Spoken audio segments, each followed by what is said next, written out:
আজি 10 দিন হল ৰজা বিশানং সিংহৰ মৃত্যুৰ আমাৰ কাৰণে অত্যন্ত শোক আৰু দুখৰ দিন। আমি ভবা নাছিলো যে ইমান কম বয়সতে আমাৰ মাজৰ পৰা ৰজাজনে আমাক এৰি থৈ যাবগৈ। তেওঁ কেৱল সিংহও নহয়, এই তিৰাপ অধ্যুষিত সকলো জনগোষ্ঠীৰে তেওঁ ৰজা আছিল, আচলতে তিৰাপৰ ৰজা।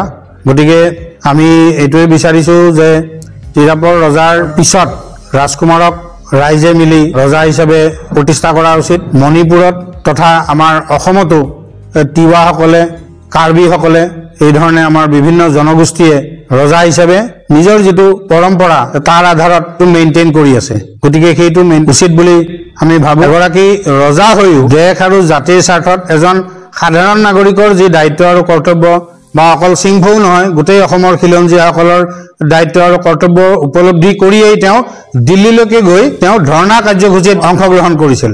তেওঁ দিল্লীত গৈ মহাসংঘৰ সৈতে গৃহমন্ত্ৰীৰ সৈতে আলোচনা কৰি সিংহৰ সমস্যা আৰু অসমৰ সমস্যাৰ কথা তেওঁ দাঙি ধৰিছিল।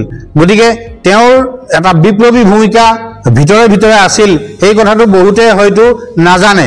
কাৰণ তেওঁ কাৰ বংশধৰ? ৰজা বিশা বোমগাম সিংহ। আৰু বিশা বোমগাম সিংহ আছিল গোমধৰৰ সৈতে লগ লাগি হিত স্বাধীনতা উদ্ধাৰৰ কাৰণে ব্ৰিটিছৰ বিৰুদ্ধে যুদ্ধ কৰা এই বিদ্ৰোহী বিশা বোমগাম। গতিকে সেই তেওঁৰো বুকুত প্ৰবাহিত হৈ আছিল আৰু সেই কাৰণেই তেওঁ এই ধৰণৰ ভূমিকা ল'ব পাৰিছিল। তেওঁৰ অবিহনেও তিৰাপৰ খিলঞ্জীয়া জাতিৰ জনগোষ্ঠীসমূহে আমি তেওঁৰ প্ৰতি সন্মান জনাই, তেওঁৰ প্ৰতি শ্ৰদ্ধা জনাই, তেওঁৰ যি ইচ্ছা আকাংক্ষা, এই তিৰাপ বেলটো যদিও আজি বিভিন্ন কাৰণত সৰু হৈ গ'ল, তথাপিও তিৰাপ সাহিত্য শাসিত পৰিষদ দাবী সমিতিৰ তেওঁ প্ৰতিষ্ঠাপক সভাপতি আছিল। তেওঁ এই বিষয়টো আগবঢ়াই লৈ গৈছিল। গতিকে আমি আশা ৰাখিম ইণ্ডিজিনিয়াছ পিপল ৰাইটছ মতে 100% তিৰাপৰ জনসাধাৰণে এখন সাহিত্য শাসন পাব পাৰে। এইটো 2007 indigenous rights of the United nation declaration. গতিকে সেইমতে গ'লে নিশ্চিতভাৱে হ'ব। কেৱল সাহসেৰে সৈতে সংঘবদ্ধভাৱে আৰু পৰিপাটিকে আমি কামটো আগবঢ়াব পাৰিব লাগিব।